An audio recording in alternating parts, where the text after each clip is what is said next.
Olá pessoal, esse é mais um Papo Cabeça e o tema de hoje é cannabis sativa. Vamos falar do que é a cannabis sativa, do que ela provoca, do seu uso medicinal e da legalização, que é um grande debate.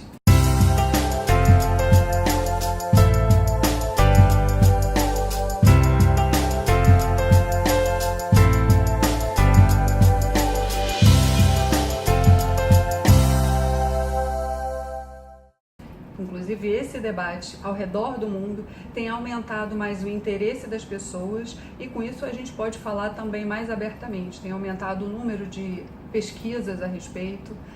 A cannabis sativa é o nome científico para a gente se referir à maconha, que é a droga ilegal mais usada no Brasil. A cannabis sativa, ela é uma planta cuja folha ela é ressecada para se transformar no fumo.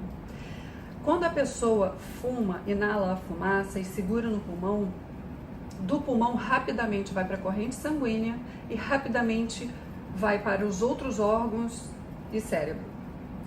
Quando a pessoa usa algum produto comestível, ou um refrigerante, ou um doce, demora 30 minutos até o efeito ser sentido, mais ou menos. Então, o que ela provoca, né? Quais são as alterações? Nós produzimos internamente endocannabinoides, que são responsáveis por um certo efeito de relaxamento, um certo efeito de sonolência. É lógico que a comunicação com os receptores canabinoides fica interferida, né, com você colocando para dentro, quer dizer, vem de fora a cannabis, né, o canabinoide. São 70 canabinoides, esses ácidos, que juntos têm um efeito, e o efeito varia de pessoa para pessoa, e o efeito no cérebro em várias áreas cerebrais. A cannabis sativa, ela é também bastante debatida quanto a ser terapêutica, que era uma discussão dos anos 70, e ser maligna, né? O fato é que é uma substância psicoativa que causa dependência. Com isso, existe uma abstinência para aquelas pessoas que pararam de usar.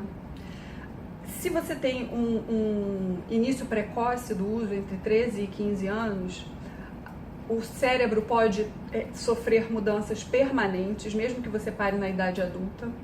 E começar a usar na idade adulta, quanto mais velho, né, menos efeito vai ter.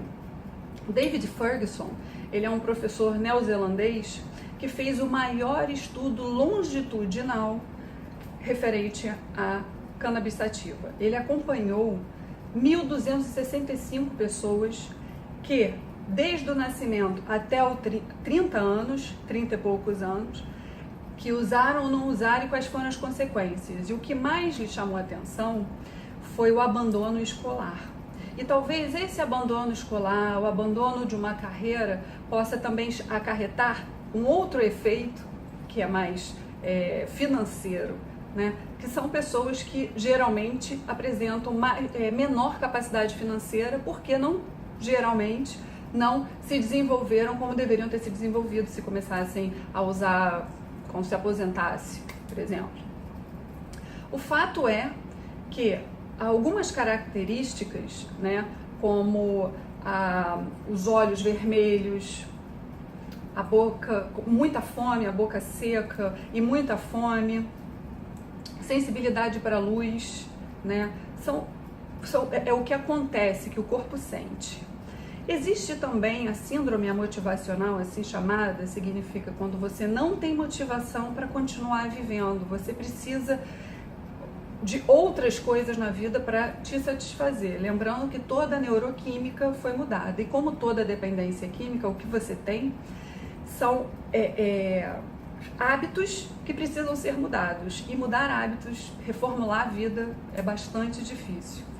A gente falou de substâncias psicoativas como o álcool e como o tabaco, que são legais. E agora o papo da legalização já antigo, e com isso muitos lugares já estão legalizados, né? As pessoas então começam a divergir em opiniões. Mas existe uma situação que a gente não pode negar, que é o uso medicinal.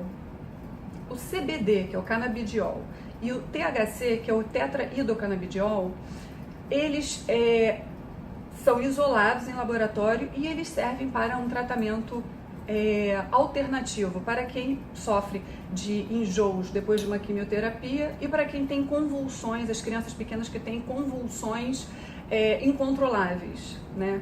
Da epilepsia refratária, por exemplo. O que acontece é que nos Estados Unidos, lá é vendido como um óleo, né, um suplemento alimentar. Então o FDA, que corresponde ao nosso Anvisa, não tinha fiscalização que, quando toma um caráter de medicamento, tem que se dar. Então os médicos, eles podem recomendar, né, podem acompanhar o tratamento, mas, veja bem, o FDA descobriu que os produtos mais vendidos, as marcas mais vendidas entre 2015 e 2016, não tinham a proporção exata que estava no rótulo dizendo de CBD e de THC. Então, são coisas que precisam ser revistas, até porque é fruto de pesquisa e a pesquisa tem um controle. Inclusive, a Fiocanis, que é da Fiocruz, é um projeto de pesquisa que pretende fazer medicamentos à base de cannabis sativa mais baratos, porque um óleozinho desse americano custa $300 e às vezes a criança tem que tomar 2 óleos, né? E que possa ser distribuído para o SUS. A legalização, a única coisa que, assim, como é um debate, é um assunto que todo mundo fala, eu assisti um vídeo muito interessante de um ex-diplomata americano que estava trabalhando no México na época que o Colorado, que é um estado dos Estados Unidos, legalizou o uso recreativo da cannabis sativa. Então, se vocês quiserem assistir esse vídeo, o nome dele é Dr. Jeffrey Minister. Se vocês quiserem assistir esse vídeo, que está no site da UNIAD, que é a Unidade de Pesquisa do Álcool e Droga, da Unifesp. Então, pontos que eu achei interessante, vou mencionar sobre a legalização, a experiência que ele teve como advogado, trabalhando em políticas, na época que foi implantado isso no Colorado. Então, ele fala que o crime organizado se mudou para o Colorado, porque eles ficam mais perto dos seus consumidores e lá eles começaram plantio. E aí ele fala também que o número de sem-tetos aumentou absurdamente, porque lá sendo legalizado, as pessoas mudavam para lá, mas não tinham onde morar e acabavam morando na rua. E ele falou também que o número de consumidores aumentou muito. E ele critica falando que o quanto que se arrecada de impostos não é suficiente com os gastos que você tem para a saúde pública, acidentes de trabalho e etc. Então, assim, é um debate que ainda precisa, né, ainda vai continuar existindo, né, mas o importante é que a gente saiba ter escolhas conscientes, saber o que provoca e que a vida tá aí pra gente viver sem isso tudo, né?